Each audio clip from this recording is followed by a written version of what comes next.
भय आणि भ्रष्टाचारामुळे आमचे आणि पवारांचे आमदार सोडून गेले, आपल्यावर गुन्हा दाखल होईल अशी भीती गुलाबरावांना होती, संजय राऊतांचा दावा।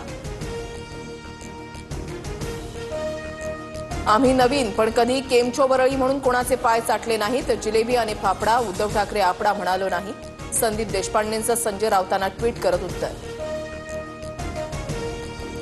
भाषण करायला मिळालंच पाहिजे अशी हवा माझ्या डोक्यात गेली नाही, जी हुजूर करत मी कुणामागे फिरत बसत नाही, भास्कर जाधवांचे संजय राऊतांना टोले। उद्धव ठाकरे भास्कर जाधवांशी चर्चा करतील, जाधव कडवट शिवसैनिक, शिवसेना वाढवण्यात भास्कर जाधवांचं योगदान, संजय राऊतांची प्रतिक्रिया। मुख्यमंत्री फडणवीसांच्या उपस्थितीमध्ये आज महत्त्वाची बैठक, हिंदी भाषेला होत असलेल्या विरोधाच्या पार्श्वभूमीवर रात्री 9 वाजता बैठक, दोन्ही उपमुख्यमंत्री आणि सचिव उपस्थित राहणार। हिंदी सक्तीच्या विरोधात आज मनसेचं मुंबईमध्ये आंदोलन, संदीप देशपांडेंच्या उपस्थितीमध्ये आंदोलन आणि सह्यांची मोहीम। हिंदी सक्ती गुजरातमध्ये नाही, मग फडणवीस राज्यावर का लादतायत, राज्याचं मराठीपण संपवण्याचं कारस्थान राष्ट्रीय पातळीवर सुरू, संजय राऊतांचा आरोप।